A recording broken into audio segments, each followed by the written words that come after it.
Good morning, students. We are studying the chapter Nomadic Tribes and Nomadic Empires. And when you read and study this chapter, then there is no one who qualifies, or no tribe qualifies more than the Mongols themselves. Okay, and of course, after Mongols, of course, there was a time when Huns were also extremely powerful and very resourceful at that point in time.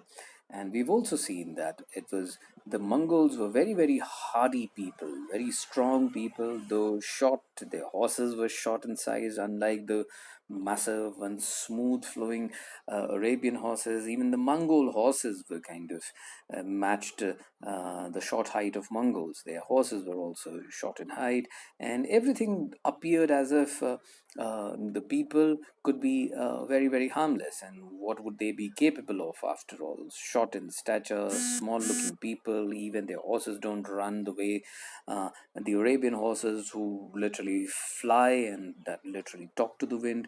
But then Mongols were not considered to be the good ones. But then, when the time came, the Mongols did show that what they were actually made of. But you also have to understand a very important thing. They were just waiting that all that energy and that aggression was just waiting to be tapped, and to be converted into a global empire. And then when Genghis Khan came, nothing could stop them. They became unstoppable. Now, today we continue again with this, social and the political background. Um, the last chapter, the the second paragraph of this topic here. The size of Genghis Khan's confederation of Mongols and Turkish tribes was perhaps matched in size only by that which had been stitched together in the 5th century by Attila, that is, who died in 453 AD. Guys, I don't think Attila is in your book or even in class 12, okay, syllabus. But then Attila is considered to be one of the, top five greatest military generals of all time. You know, Attila, he was a Hun, and he is indeed considered to be that one of the greatest military generals. Attila, Genghis Khan, then Temur. Um, and these were considered to be, even Julius Caesar for that matter, Alexander the Great, these were considered to be, some of the greatest generals of all time, okay, military generals of all time. And Attila, I wish, we were in the class and I could have shown it on the board. But I'll try and make it, because I would not let this opportunity go just like that. Just Attila deserves much more space in the books than it is given here. So I would surely like to tell something more about him as we proceed. Now, unlike Attila, however, Genghis Khan's political system was far more durable and survived its founder. It was stable enough to counter large armies with superior equipment in China, Iran, and Eastern Europe. And as they established control over those regions, the Mongols administered complex agrarian economies, that is, agricultural economies, and urban settlements, sedentary societies, that is, stationary societies, that were, guys, some people I have come across who think that sedentary means boring. Of course, after anything which is stationary for a very, very long period of time, sometimes it does get boring, but then it doesn't mean boring societies. Naturally, it means stationary societies that were quite distant from their own social experience and habitat. And unfortunately, that is, I think that's what they only talk about. That's all they are willing to mention about Attila. But friends, I would, because we have studied the Roman Empire in the previous chapter, so I would like to kind of, elaborate a bit about Attila, because Attila has had a huge connection. His whole credit to fame has been about fighting Romans. Okay, and yes, and if you remember, we studied Eastern Roman Empire, right?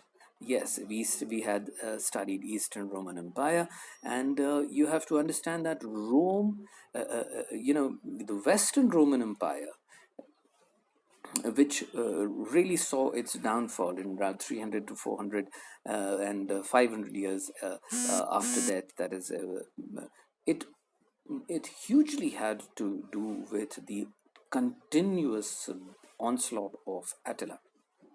Okay, because Attila kept attacking the Romans all the time. Okay, and it never allowed the Romans to actually settle properly, and the Romans, especially because in the Western Roman Empire, they were always being barraged by the fighting tribes who used to come from the north, that is the northern part of Europe, and Attila, who was he his origins are traced, no one is very sure, but his origins are traced in the Eastern European countries like around Romania and Hungary, but most of the experts agree that he was born in Hungary, in the present day Hungary, that is. Okay, and Attila was he was a very ruthless general, and he was extremely fond of gold, and he was as cruel and as brutal as Genghis Khan, who came 800 years after Attila. Guys, please remember that. The whole trend and that fashion of brutal killing and making it a kind of a fine art, how to slaughter and butcher hundreds and thousands of people at one go. All of this was perfected by great generals like Attila. Yes, Genghis Khan kind of, took it to another level 800 years later. And you have to understand, students, Attila, that, coming again to his interaction with the Romans, uh, he when he became the ruler, Attila, they had a very interesting mechanism whereby Attila became a joint ruler of the Han Empire along with his brother.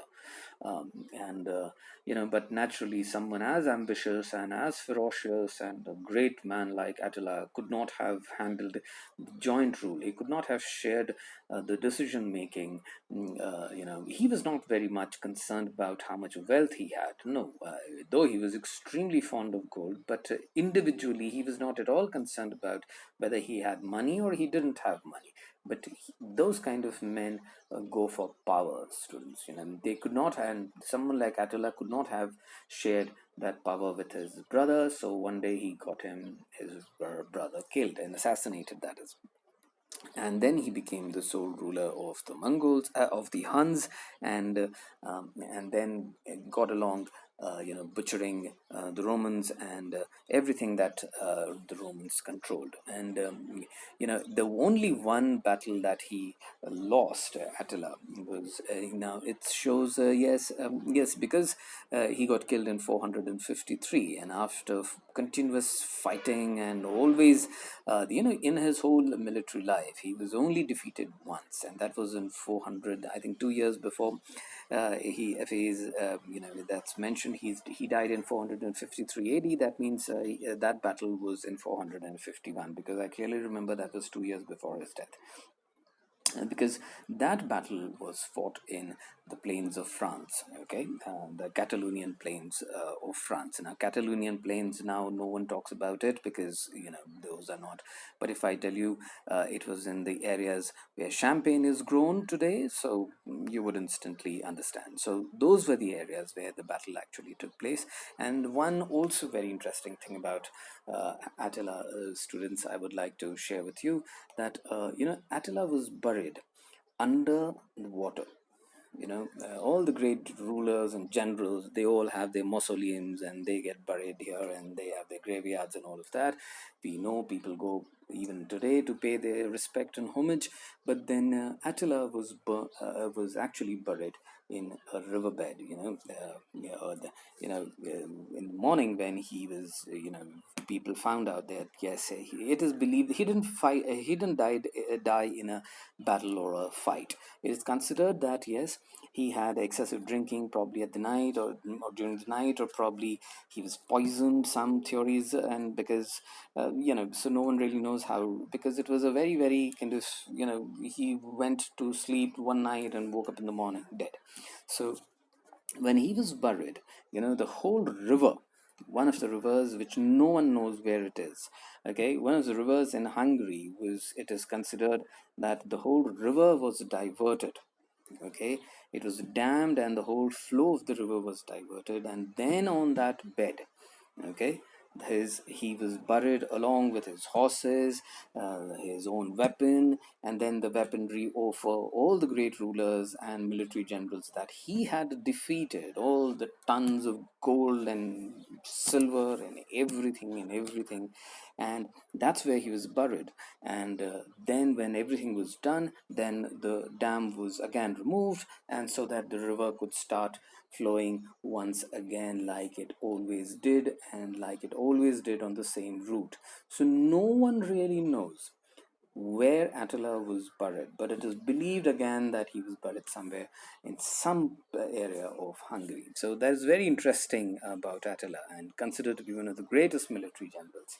So he lost only one battle in a military career, and yes, one and that and the reason why General Flavius is very very illustrious is because the only time when Attila got defeated was by this Roman general Flavius, okay, in 451 AD. So you have to understand that, but the moment Attila died, at the moment Attila was gone, he was again a nomadic ruler, and why Attila is that's why he is mentioned here. That like Genghis Khan, he was a nomadic ruler, and nomadic rulers, you do not normally expect them to really become empire builders because they are not very good with the administration of it. They just loot and plunder and move on and on and on and on. They might be the greatest of military generals, but they are not great administrators. Like you would say, count people like Ashoka or Chandragupta Maurya or Akbar. They were great empire builders, great administrators, right? But these guys are fierce fighters, amazing horsemen, amazingly brave and very very charismatic, amazing military generals, but they are not empire builders. So as soon as Attila was gone, the whole internal conflict broke out between his sons, and they started killing each other, and then everyone was gone, and the Han Empire, it was almost like a flash in the pan, whereby it just, once upon a time, suddenly for some decades, it was the most ferocious and the most respected, and suddenly it was gone. So that is, students, I had to tell you more about, but I had to tell you something about it, though Attila is, I could have told you a lot of interesting things about him, but yes, let me rein myself. So tomorrow, to students, we would surely continue with this, and about Mongols. We'll come back to Mongols. Thank you.